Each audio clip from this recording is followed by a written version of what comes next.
Donc, Angélique, quelle était ta situation avant de me rejoindre?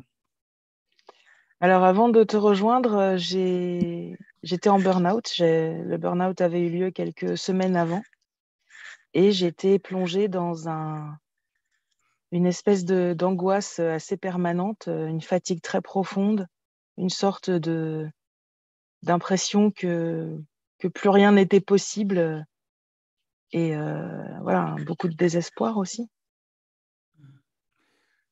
En quoi ce problème avait un impact dans ta vie alors?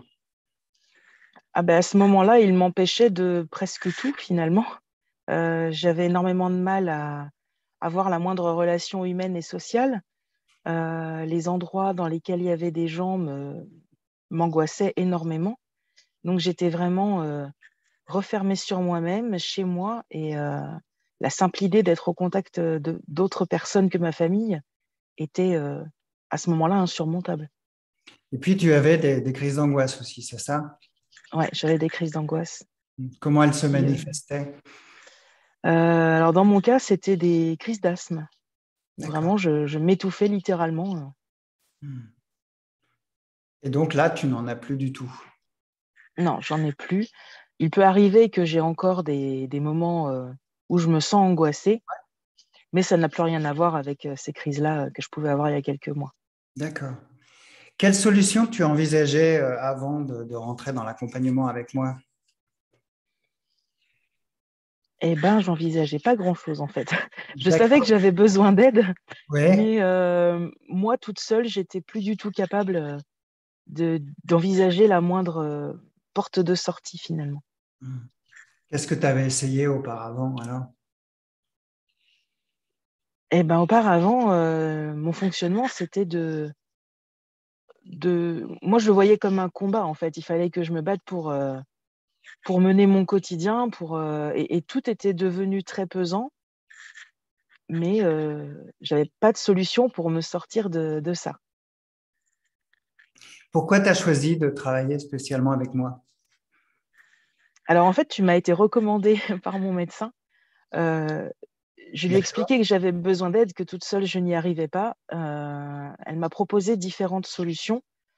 Et moi, j'ai bien insisté sur le fait que j'avais besoin de quelqu'un qui m'aide à trouver mes solutions, qui ne me donne pas forcément de médicaments, même si j'ai dû en prendre quand même un peu pour arriver à me soutenir. Mais j'avais besoin de quelqu'un qui m'aide à trouver des clés et des outils que moi, je pourrais utiliser après, en fait. Hmm. Et c'est comme ça qu'elle m'a parlé de toi. D'accord. Qu'est-ce qui serait passé pour toi si tu n'étais pas rentré dans l'accompagnement? Je pense qu'avec le fonctionnement que j'avais, j'aurais probablement sombré plus profondément dans la dépression et je pense que j'aurais eu des comportements très négatifs à mon égard. Hmm. Et je pense que ça aurait duré très longtemps. Est-ce que tu avais des craintes avant de rentrer dans mon accompagnement par rapport à l'accompagnement? Oui, je repoussais cette idée d'accompagnement avant de faire ce burn-out parce que j'étais persuadée que j'allais m'effondrer, que je serais plus capable de rien faire, que le fait de faire cette introspection allait me faire complètement sombrer, en fait. Hmm. Ok. Ça, c'est souvent une peur qui revient, hein, chez les Mm. personnes. Elles ont peur en fait d'aller voir ce qui se passe. Et si on va voir ce qui se passe, elles se disent l'émotion va s'amplifier et me déborder, ça va me faire m'effondrer. Mais qu'est-ce qu'il en est en réalité? Alors, c'est pas le cas. Même si certaines fois c'est difficile, Tout à fait. euh, on peut être des fois surpris de ce qu'on découvre sur soi-même. C'est déstabilisant, mais en même temps, on est déjà tellement déstabilisé que ça peut pas être autrement. Et, euh, et tout compte fait, même si certains moments sont difficiles, on s'aperçoit que c'est difficile sur un temps assez court et que très vite on entre dans la démarche d'amélioration. On a l'impression que c'est en dents de scie, mais c'est normal parce que d'une fois sur l'autre, on va explorer ou débloquer des choses qui font qu'on va avoir l'impression un peu de retomber.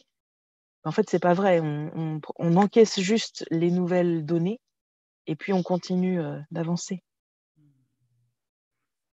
Comment se sont passés les premiers jours, les premières semaines, les 2 premières semaines après avoir commencé à travailler avec moi? Hum. Alors, il y a eu deux choses un peu paradoxales. Il y a eu effectivement plus de tristesse, un peu plus de peur par moment, Oui.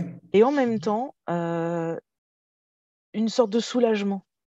Un soulagement, quelque part, j'étais enfin autorisée à ne pas aller bien et à me soigner, en fait. Hmm. Et je me suis rendu compte que j'en avais désespérément besoin, en fait. Hmm. Quelles difficultés tu as rencontrées dans la thérapie? Qu'est-ce qui a été difficile pour toi?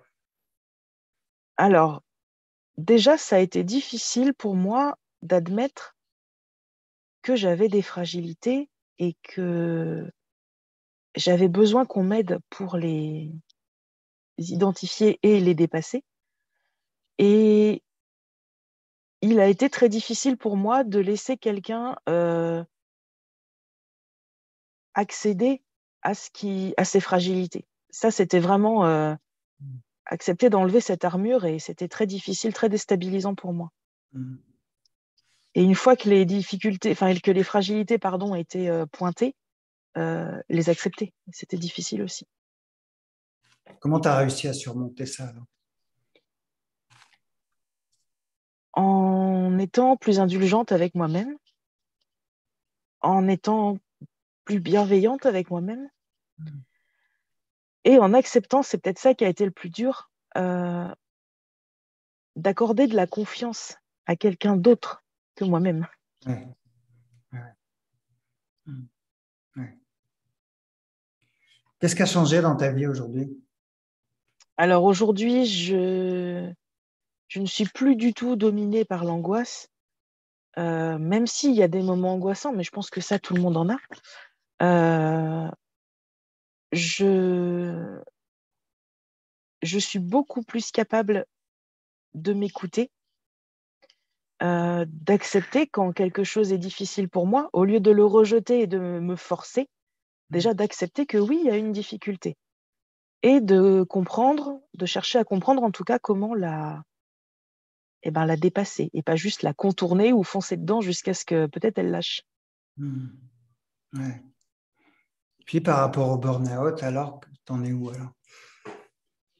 Alors, je pense que euh, la plupart des choses sont soignées, on va dire. Ouais.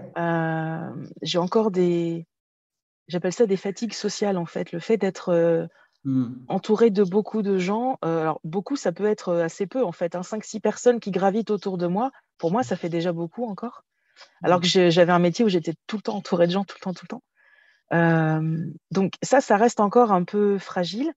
Je sens que je progresse hein, parce que c'est de moins en moins difficile, ouais. mais ça me fatigue encore beaucoup.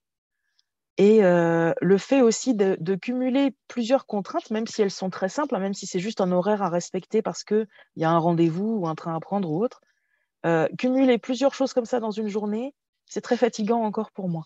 Hmm, d'accord. Ouais. Alors Mais j'arrive à le faire, mais ça me fatigue beaucoup. tu sens une amélioration par rapport à ça, même au niveau professionnel, tu as des projets. Oui, j'ai des projets, même des propositions qui me sont faites sur des choses que j'attendais pas du tout. Je suis quelqu'un de créatif et là, on valorise mon côté créatif en me commandant du travail, etc. Chose qui n'arrivait pas du tout avant. Donc, D'accord. c'est quelque chose de à la fois très réconfortant parce que c'est un aspect d'activité que j'adore.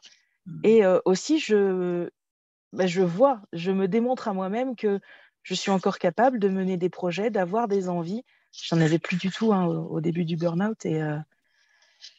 Et tout ça, c'est très valorisant. Je m'aperçois que ce que je croyais avoir été détruit ne l'est pas. Par contre, il faut un autre mode de fonctionnement et c'est grâce à ça que les choses reprennent. Comment tu te sens par rapport à cette amélioration globale? Ça fait beaucoup de bien.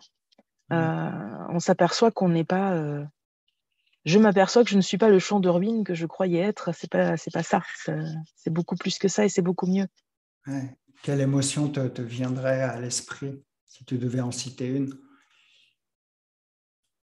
De la gratitude, La gratitude, ouais. Ouais. ouais, sur plein de choses par rapport à cet accompagnement qui m'a beaucoup aidée, Ouais. par rapport à la vie qui continue à mettre des opportunités sur le chemin et voilà, c'est pas fermé. Ok, bah, je te remercie beaucoup pour cette belle interview. De rien, avec plaisir.